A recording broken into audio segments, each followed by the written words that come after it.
Okie dokie, so I'm going to show you how I prepare images for printing in a book. It's not absolutely essential to do all of these steps. If you're a beginner and you find it too overwhelming, then don't worry too much. The main reason to do this is so that your images look sharp and clear, that they're not fuzzy, and that they've got enough detail in them but not too much detail, and also so that the colour comes out the way you expect it to. Because when books are printed professionally, they're printed in the CMYK colour space, and your images will often be in RGB colour space, either sRGB or Adobe RGB from the camera. So if you print them without changing them and converting them to a CMYK profile, they will come out looking rather weird, and nobody wants weird pictures in their lovely books. So the other option is, if you're going to print yourself, you will have your own paper, and usually you can download the profile for the paper that you're using and convert the image to that profile. So if you were going to hand print your book, I would be converting the images to the paper profile. For example, I have a profile for my velvet fine art paper, I have a different profile for Hahnemuhle photo rag, which reminds me we haven't even talked about papers, but that will come later. Okay, so here's one of the pictures that I have in my book, and looking at it, it's nice and bright. The curve is filling the whole of the space here, so it's not under or overexposed, and it's ready to go. So first thing I'm going to do is convert it to a profile for a blurb book, because at the moment I'm working on a blurb book. So go to Image, I go to Edit, Convert to Profile, so that's under Edit, Convert to Profile, and at the moment it's in RGB, so that's probably what it is at the moment, Adobe RGB.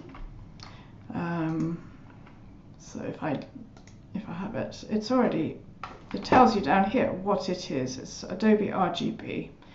So, but we want to convert it to the blurb profile, which actually is under CMYK. And here are all the profiles that I've got for CMYK. A lot of professional printers use one of these coated faux grain profiles, but you would need to ask your printer what profile they would like you to use if you're not going to use an online publishing company. So I've already ticked blurb profile here, and then I press OK. It says this will discard an adjustment layer. We haven't done anything in this adjustment layer, so that does not matter. And now you can see that the image has got the blurb ICC profile ready to go into a blurb book.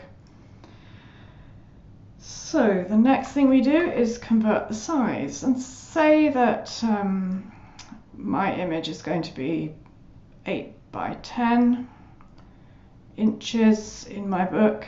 So image size. At the moment it's 34 centimeters and 13 inches. I'm going to convert it to the right size for the book so that it is not unwieldy, and I'm going to tick resample, but also make sure that I've locked the aspect ratio, when it's locked, it's got these little things, which means that if you change this one, if you change the width, the height will automatically change at the same time. So if I change this to 10 inches, the height becomes 7.5 inches because it's a 4:3 format image.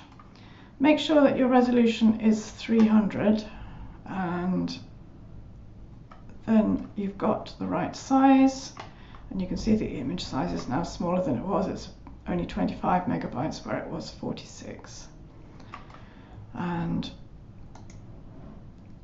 I normally use bicubic smooth as my interpolation, but do not ask me to expand on that. I'm not capable.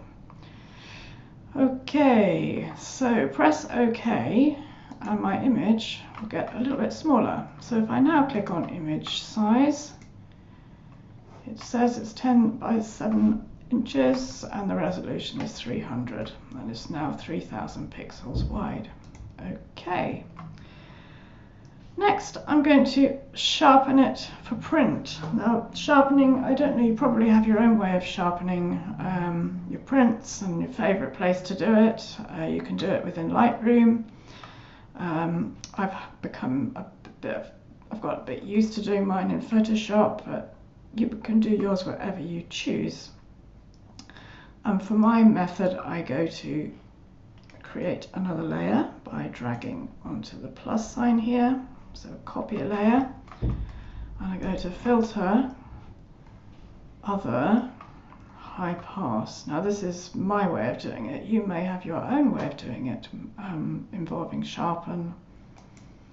And you can see here that the more I move this slider, the more dramatic my sharpening becomes.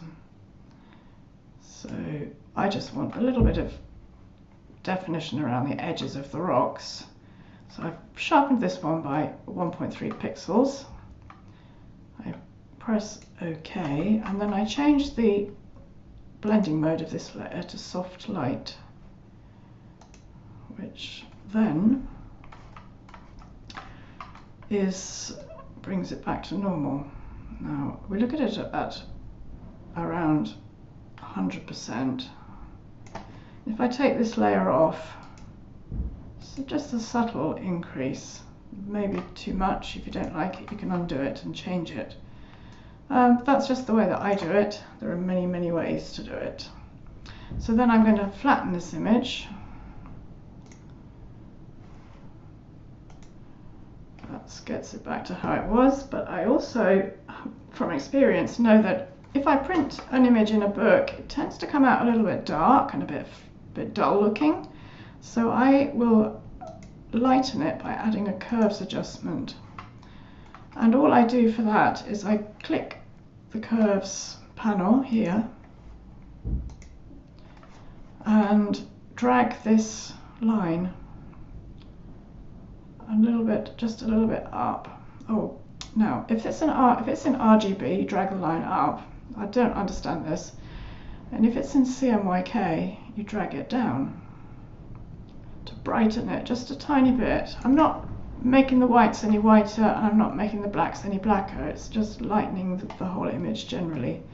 So if I just show you that, and then we'll flatten the image by flattening it.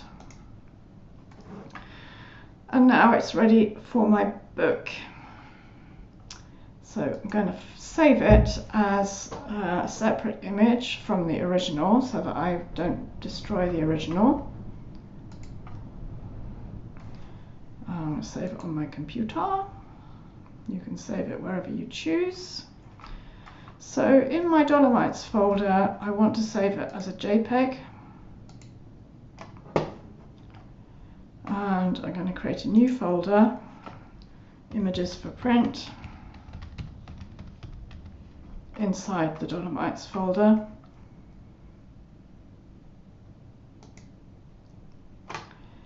It's got the blurb profile, and it's a JPEG, so the original was a TIFF, and save it and keep it as a large file.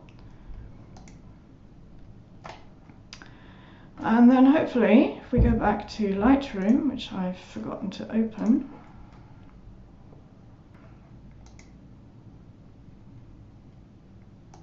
go back to Library, and here's my Dolomites folder.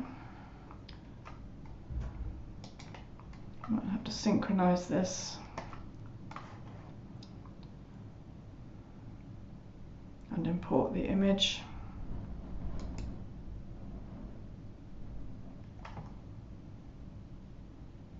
Here it is, and I'm going to give it a new title, which is a blurb profile for print, or a new keyword rather. So now this image is here ready to go, and you might, having chosen your book format, you might decide to do this before you create your collection so that the images that you put in the book are actually all ready to go. It all depends on how definite you are about what you're actually going to do and how you're going to print the book. You can do this at any stage, and but this image is now ready to go into a book. Okay, that was lengthy, complicated. Maybe you know it, maybe it was all too much. We can talk about that. Anyway, that's how to prepare your image.